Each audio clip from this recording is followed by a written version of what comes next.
So if you're looking at it like how many pumpkins do you need? You need 2 of these, okay, if you're just making the pie. I'm making a bunch because I'm freezing it, but I just wanted to clarify. 2 of these, maybe get 3, and you've got a pie, okay? I'm gonna be using 4 pumpkins worth for 2 pies, maybe 4.5 pumpkins worth for 2 pies. And basically, once you pull it out of the skin, that's what you got, you know? And then the skin goes in the garbage, or to the dog.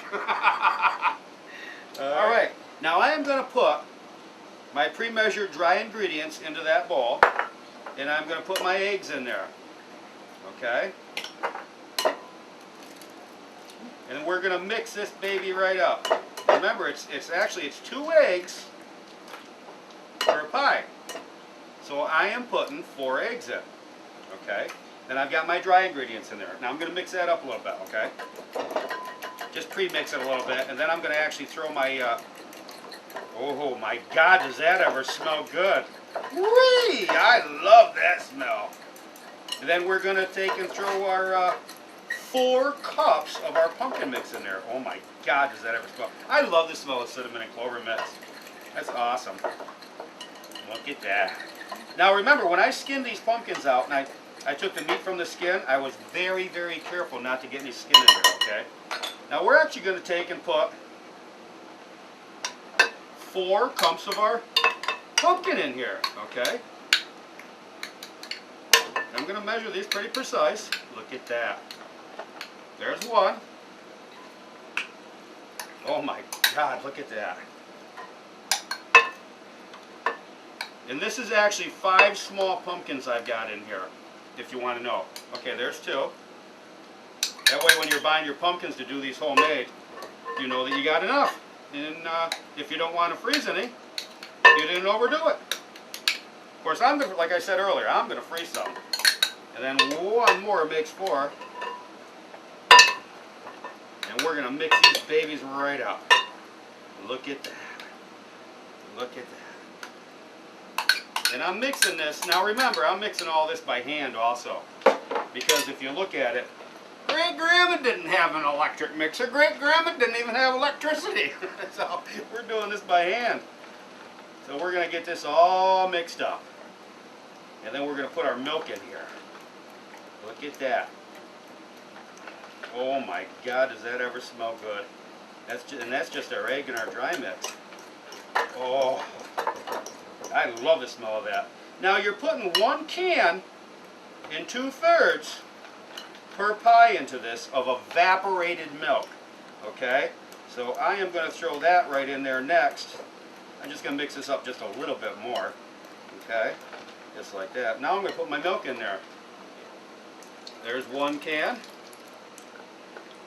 That's a 1 a pie.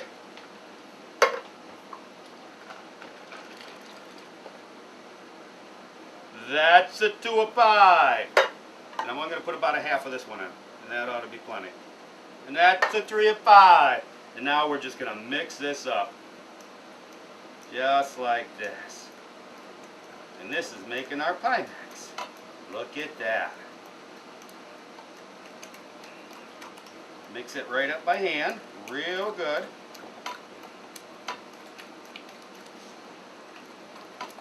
Now you can use your blender if you want, your mixer, whatever. You can mix this up if you'd like. I mean, that's up to you. But, oh my God, does that ever smell good? All right, now we've got that all mixed up real nice. Now remember, you can use a mixer at home, but we are going to fill up our pies now. Look at that. Oh my God, does this ever smell good? We don't want to go too much. Right there. Right there. There's 1. Okay. Drop it down, it settles out. We're going to throw it right in the oven, and I got this oven preheated at 450, and we're going to be putting it right in the center. There's 1.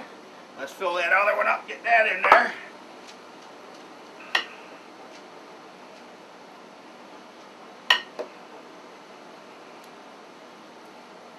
Look at that. That's awesome. And a little more in there. Just a little. And like I say, we're going to freeze the rest of this in our Glad Ziplocs, which are awesome to have around the kitchen. So let's get that in there. Now, like I said, and this will be on the website, when you copy and paste, let's shut that right up. We got this at 450 on the oven. 10 minutes. 10 minutes is up. We are going to reduce that heat down to 325, and we are going to cook that for another probably 35 minutes. So all you new cooks out there, get yourself a timer. We're going to set that for 10 minutes. Now while that's cooking, we're going to check that Polish kielbasa out. Everything's probably ready to can up on there. Alright, now our kielbasa boiled up for 4 minutes, and it is like ready for pickling. So what we're going to do is just fill this jar up. And we bring it right up to the top. Yeehaw! And then we're going to take our brine solution and pour right into this. We're going to bring it right up to here. We're going to cap this very loosely, let it set for a few hours to cool, and then it's going in the refrigerator for 1 week. After a week, it's ready to eat. So I'll finish this up while the pies are cooking, then we'll pull them pies up, show you what that pies look like. Yeah! Don't you forget when you're in that store out there to throw something, I don't care what it is, in the food pantry box. A lot of hungry kids out there. Don't forget that. I'm going to finish. All right. Clock just went off 10 minutes. I'm going to turn that oven down to 325.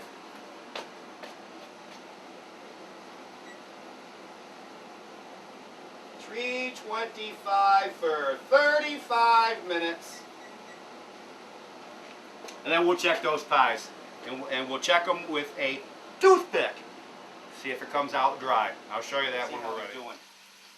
Because my dinger just went off, and that means they're done. So let's try it. Oh my God, smell that. Look at that. Now that is a homemade pumpkin pie. Does that ever smell good? Now let's see if it's done. We're going to put the toothpick test to it.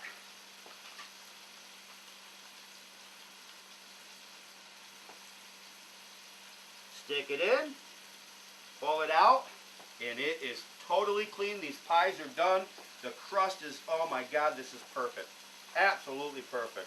So we're going to pull these pies out and let them cool. And here's our leftover pie mix that was going into the freezer. And I put it into my little Glad bag. You can't beat these things. I love these things. But I put it in my Glad bag. I took a little air out of it and I zip tied it. She is ready to go. I'm going to put this in the freezer. And Wednesday I will take this out and let it thaw. And we will have fresh pumpkin pie for Thanksgiving. Cool.